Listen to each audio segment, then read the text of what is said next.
Hello friends, welcome to my channel stories by Garima Kushwaha. दोस्तों, जैसा कि आप जानते हैं, मैं हर रोज़ आपके लिए अलग अलग और रहस्यमयी कहानियाँ लेकर आती हूँ और कुछ इसी तरह की एक कहानी मैं आज भी आपके लिए लेकर आई हूँ।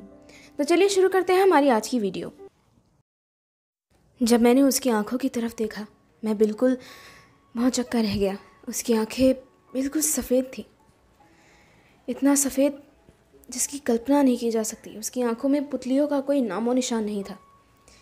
एकाएक मेरे चारों तरफ अंधेरा छा गया और जब मैं उठा, मैंने अपनी आंखें खोली। मैंने खुद को अपने उसी पुराने कमरे में पाया, वहीं जहाँ मैं रात सोया था। मैंने अपने चारों ओर देखा। मेरे चारों ओर रखी हुई सभी लैंप्स तकरीबन बुझ चुके थे। उनमें से कुछ एक ही थे जो जल रहे थे और रोशनी कर रहे थे।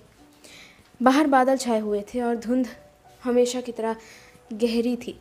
बाहर की चीज़ें देख पाना मुश्किल हो रहा था। आतिशदान की आग न जाने कब बुझी, मुझे कुछ नहीं पता। मैं शायद बहुत गहरी नींद सो गया था और शायद मैंने रात के वक्त कोई बुरा सपना देखा। खैर, मैं सुबह सोकर उठा। मैं उठकर अपना सामान संभालने ही वाला था कि तभी अचानक दरवाजे पर बहुत ज़ोर से दस्तक हुई। मैं तेज़ कदमों से चलता हुआ दरवाजे के पास गया। मैंने दरवाज़ा खोला। वहाँ जून की मॉम खड़ी थी। डॉक्टर साहब, जल्दी चलिए, जून कहीं गायब हो गया है। क्या?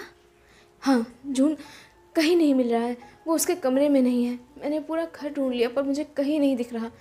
कुछ समझ नहीं आ रहा वो कहाँ चला गया अचानक। पता नहीं कैसा होगा। आपके घर के मेन दरवाजे पर ताला रहता है रात के वक्त? हाँ, हम उसे बंद ही करके रखते हैं क्योंकि ये सुनसान इलाका है। यहाँ पर अक्सर चोर डाकू घूमते रहते हैं।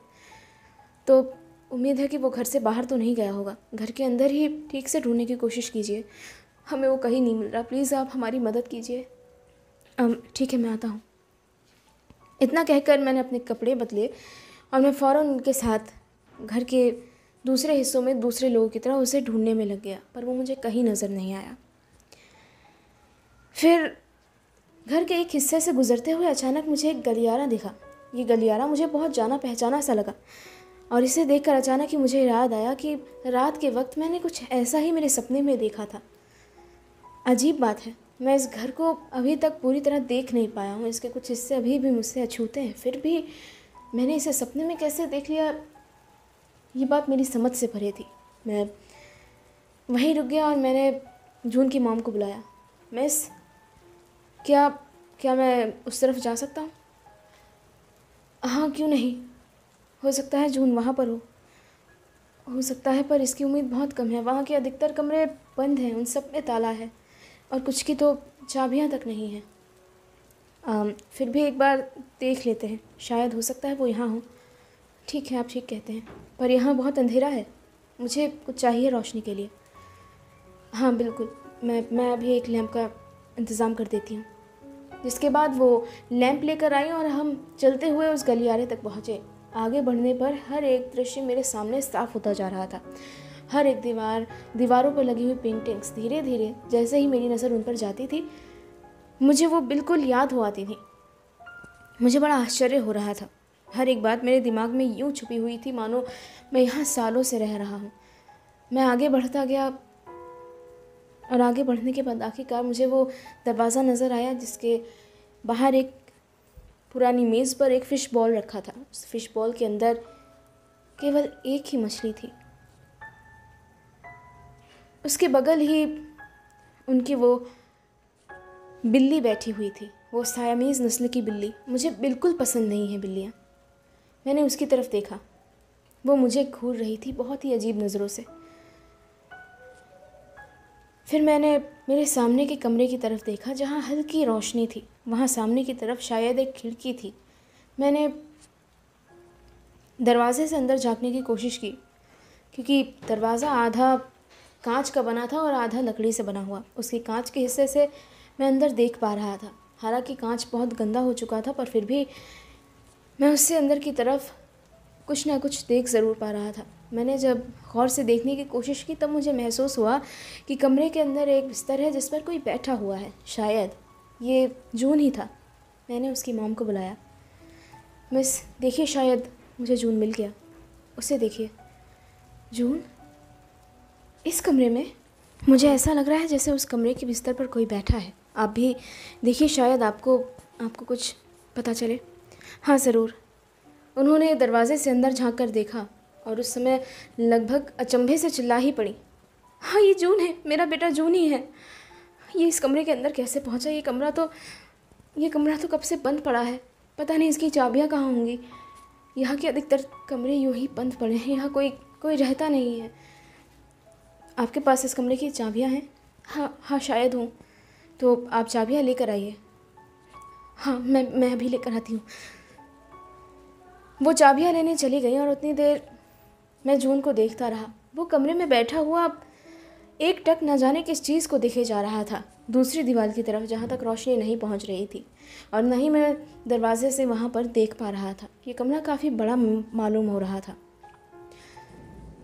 वो लगातार एक टक उसी तरफ देखता जा रहा था। अचानक ही उसने अपनी गर्दन घुमाई और मेरी तरफ देखा अजीब नज़रों से। उसे देखते ही मैं थोड़ा घबरा गया और मैं 2 कदम पीछे हट गया, पता नहीं क्यों। उसके बाद उसकी मॉम चाबियां लेकर आ गई और कुछ चाबियां ट्राई करने के बाद आखिरकार हमें सही चाबी मिल गई। हमने ताला खोला, दरवाजे के अंदर गए और जून को बाहर लेकर आए। उस वक्त उसे बुखार नहीं था और वो ठीक लग रहा था। जब हम उसे बाहर लेकर आए, अचानक ही उसे एक बेहोशी का झटका सा लगा और वो फ़ौरन दोबारा होश में भी आ गया। इस बार वो काफ़ी खुश लग रहा था और काफ़ी शांत। उसने अपनी मॉम से बात करने की कोशिश की। मॉम, मुझे बहुत ज़ोर से भूख लगी है, प्लीज़ क्या आप मुझे कुछ खाने को दे सकती हैं? हाँ मेरे बेटे ज़रूर, क्यों नहीं। मैंने उसकी तरफ देखा और राहत की सांस ली। मुझे ये जानकर खुशी हुई कि शायद अब उसकी तबीयत बेहतर हो रही है। उस पूरे दिन उसे बुखार नहीं आया और वो लगभग ठीक ठाक ही बना रहा। उसकी माँ लगभग लगातार उसके साथ ही बैठी रही और वक्त वक्त पर उसे दवाइयाँ देती रहीं। मुझे लगा कि शायद अब जल्दी ही मुझे इस घर से छुटकारा मिलने वाला है। पर रात के वक्त कुछ ऐसा हुआ जिसे देखकर मैं भी चौंक गया। रात के वक्त अचानक ही जब हम सभी सो रहे थे, एक ज़ोरदार आवाज़ हुई, एक बहुत गहरी और ज़ोरदार आवाज़। मेरी नींद खुल गई और मैं कमरे से बाहर निकल आया। तब मैंने देखा कि जून की मॉम और उसके अंकल भी बाहर निकले हुए खड़े थे। किसी तरह की हलचल ने उन्हें भी जगा दिया था। मैंने उनकी तरफ सवालिया निगाहों से देखा। उन्होंने कहा, पता नहीं किसी चीज़ के गिरने की आवाज़ आई उस तरफ से। क्या जून सो रहा है? हाँ जून, अगर कोई चोर हुआ तो मैं उसे फ़ौरन उसके कमरे से लेकर आती हूँ। वो फ़ौरन उसे लेने के लिए उसके कमरे तक गई, पर जब वो उसके कमरे में गई तब वो जगा हुआ था और खिड़की से बाहर लगातार किसी चीज़ को घूरता जा रहा था। जब उसकी मॉम ने उसे छूने की कोशिश की तब उसने अपनी मॉम को एक बहुत ज़ोर का धक्का दिया। पता नहीं उसके पास इतनी ताकत कहाँ से आई, पर उस समय जैसे ही उसने अपनी मॉम को धक्का दिया, वो तकरीबन हवा में लहराते हुए दरवाजे से जा टकराई और उनके सर में गहरी चोट लग गई। मैं उस वक्त वहीं पर था और मैंने आनन फानन में उनकी पट्टी कर दी। टाँकों की ज़रूरत नहीं पड़ी, पर फिर भी उनके सर पर ज़ख्म ज़रूर हो गया था। हम सभी इस बात को देखकर चौंक गए थे। पता नहीं ये क्या चीज़ थी। अगला दिन भी वैसा ही रहा। जून पूरे दिन लगभग सामान्य रहा, पर शाम होते होते उसके व्यवहार में फिर वैसा ही बदलाव आने लगा। मुझे उस गिर की वो बिल्ली बिल्कुल पसंद नहीं थी। बचपन से ही मुझे बिल्लियों से एलर्जी थी और पता नहीं कि वो बिल्ली लगातार जून के साथ ही घूमती रहती थी, पता नहीं क्यों। पता नहीं कब तक मुझे यहाँ रहना पड़ता, पर खैर जब वो मुझे इतने पैसे ऑफ़र कर रहे थे तो मैं मना नहीं कर सकता था। मैं वहाँ कुछ और दिन रुकने का मन बना चुका था। मैं अपने कमरे में बैठा और कागज़ों पर कुछ ज़रूरी बातें लिखने लगा। मुझे मेरा काम निपटाते हुए काफ़ी देर हो गई। रात के तकरीबन 2 बज रहे थे। मेरे कमरे के सभी लैंप्स जल रहे थे और अगर कोई बुझने वाला भी होता था तब मैं खुद उसमें तेल डालकर उसे दोबारा जला दिया करता था। आतिशदान से गर्मी पूरे कमरे में फैली हुई थी और मुझे काफ़ी आराम महसूस हो रहा था। पता नहीं क्यों इस घर के बाहर एक गहरी धुंध हमेशा रहती थी। मैं कई दिनों से सूरज की रोशनी देखने के लिए तरस गया था यहाँ। पता नहीं कब यहाँ मौसम साफ़ होगा। जब मैं शहर में था तब तो ऐसा कुछ नहीं था। हाँ, जानता हूँ कोहरा और धुंध आम बात होती है सर्दियों के मौसम में, पर लगातार सुबह से लेकर शाम तक लगातार यहाँ धुंध बनी रहती थी, 24 घंटे। अजीब बात थी। खैर, मैंने अपना काम निपटाया और अपना सामान रख कर सोने ही जा रहा था, तभी अचानक से मुझे एक धीमे गाने की आवाज़ आई। बहुत धीमा गाना। मुझे अचंभा हुआ कि रात के इस वक्त कौन गाना सुन रहा होगा। मैं अपने कमरे से बाहर निकला। मुझे बहुत ज़ोर से प्यास लग रही थी। मैं जानता था रसोई घर कहाँ है और मैं चलते हुए रसोई घर की तरफ पहुंचा और पानी पीते हुए आगे बढ़ने लगा। तभी मेरी नज़र जून के कमरे पर गई। वो सो रहा था और उसके पास ही उसकी मॉम भी सो रही थी। उसके अंकल ऊपर के कमरे में सोते थे और वहाँ से म्यूज़िक की आवाज़ यहाँ तक पहुँचना काफ़ी मुश्किल था। इस लिहाज से मुझे थोड़ा अजीब महसूस हुआ। मैं चलते हुए थोड़ा आगे बढ़ गया उस दिशा में जहाँ से वो म्यूज़िक की आवाज़ आ रही थी। मैं आगे बढ़ता चला गया और धीरे धीरे चलते चलते फिर उसी गलियारे के आगे आकर रुक गया जहाँ कल जून गायब हो गया था। मैं इस कमरे के रास्तों से अभी भी अपरिचित था। मुझे इतने बड़े घर में रहने की कभी आदत नहीं रही थी और ना ही किसी और के घर में यूं ही घूमने और उसकी चीज़ों को देखने की आदत रही थी। इसलिए मैं ज़्यादा उनके घर में ताक झाँक नहीं किया करता था, ना ही ज़्यादा घूमा फिरा करता था। जहाँ तक मेरी ज़रूरत होती थी सिर्फ उन्हीं कमरों में जाता था। इसलिए यहाँ के रास्ते मेरे लिए अभी भी नए थे और टेरेस पर तो मैं इन 2 दिनों में एक भी बार नहीं गया था। जाने की ज़रूरत ही नहीं पड़ी थी। खैर, मुझे उस गलियारे से उस म्यूज़िक की आवाज़ कुछ तेज़ आती हुई मालूम हुई और कमरे से रोशनी भी बाहर आ रही थी। मैं धीमे कदमों से चलता हुआ आगे गया और चलते चलते मेरे सामने फिर वही कमरा वापस आ गया जहाँ कल जून बैठा हुआ था। आज इस कमरे से थोड़ी तेज़ रोशनी बाहर आ रही थी। ऐसा लग रहा था कमरे के अंदर किसी तरह का लैंप चला हुआ हो। मैंने दरवाजे के किनारे से देखने की कोशिश की कि आखिर अंदर हो क्या रहा है। जून की मॉम ने तो कहा था इस कमरे में कोई नहीं रहता और यहाँ अक्सर ताला लगा रहता है। फिर आखिर यहाँ कौन आ सकता है? मैंने जब किनारे से अंदर झांकने की कोशिश की तब मैंने पाया वहाँ एक औरत एक खूबसूरत गाउन पहनकर म्यूज़िक पर थिरक रही है। उसने अपनी आंखें बंद कर रखी हैं और वो बहुत मन से गाना सुनने में तल्लीन है। मैंने उसे देखा, वो बहुत खूबसूरत थी। मैंने सोचा हो सकता है ये उनकी ही कोई रिश्तेदार हो। जाहिर है कि वो उसके बारे में मुझे क्यों बताती। मैं फ़ौरन तेज़ कदमों से चलते हुए वापस अपने कमरे की तरफ आया और वहाँ जाकर लेट गया। अगली सुबह जब मेरी नींद खुली, सुबह का वक्त था। आज मौसम थोड़ा खुशनुमा था। मौसम में ठंडक कम थी, हालांकि आसपास उसी तरह धुंध का कहर था, पर फिर भी मुझे आज का दिन अच्छा लग रहा था। मैं सीढ़ियाँ उतरते हुए नीचे गया जहाँ जून की मॉम ब्रेकफास्ट के लिए मेरा इंतज़ार कर रही थी। वहाँ परिवार के 3 सदस्य पहले से बैठे हुए थे। मैंने उन सब का अभिवादन किया और मैं भी नाश्ता करने बैठ गया। नाश्ता करते हुए मैंने उन सब की तरफ देखा। उन सब में वो औरत शामिल नहीं थी जिसे मैंने रात के वक्त देखा था। मैंने जून की मॉम की तरफ देखा और उनसे पूछा, क्या आपकी वो रिलेटिव ब्रेकफास्ट करने नहीं आएंगी? क्या? मेरी कौन सी रिलेटिव? माफ़ कीजिएगा, कल रात मैंने किसी को देखा था, मुझे लगा वो आपकी रिलेटिव होंगी। किसी को देखा था? हाँ, उसी कमरे में जहाँ आप कल जून बैठा हुआ था। क्या उस कमरे में? उस कमरे में तो हम कभी नहीं जाते। उस हिस्से को हमने बंद कर रखा है। असल में ये घर काफ़ी बड़ा है और इसकी साफ़ सफाई में काफ़ी दिक्कत होती है। मैं अकेले ये काम संभाल नहीं सकती। हमारे सर्वेंट्स भी इतना काम नहीं संभाल सकते। 3 मंजिलों का ये घर है और इन सब की सफाई करने में जान निकलती है, तो हमने घर का कुछ हिस्सा बिल्कुल बंद कर रखा है और वो भी उसी हिस्से में है। वहाँ भला कौन जाएगा? पर मैं सच कह रहा हूँ, मैंने कल रात वहाँ पर किसी को देखा था। कोई गाना सुन रहा था और वो उस पर डांस भी कर रही थी। वो कोई लेडी थी। आई स्वेयर, मैं सच कह रहा हूँ, मुझ पर भरोसा कीजिए। शायद आप थोड़े थक गए हैं, हम इस पर बाद में बात कर सकते हैं। ठीक है।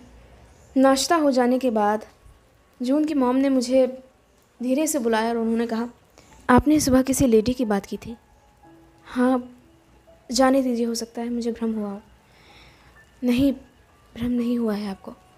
मैंने भी ऐसा कुछ इस घर में देखा है पहले भी, पर मैं किसी के सामने ये कहना नहीं चाहती। घर के लोग डर जाएंगे। मुझे महसूस होता है कि मेरे बेटे पर भी इसका ही असर है। क्या कहना चाहती हैं आप? पता नहीं क्यों मुझे कुछ दिनों से इस घर में कुछ अजीब महसूस हो रहा है। पिछले 2 सालों से इस घर में अजीब चीज़ें हो रही हैं और धीरे धीरे बढ़ती ही जा रही हैं। पिछले कुछ दिनों में तो ये बहुत ज़्यादा बढ़ गई हैं।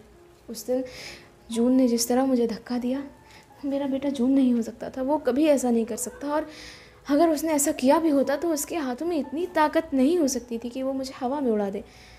और उस रात वो उस कमरे में कैसे गया, मुझे ये सब चीज़ें बहुत अजीब लगती हैं।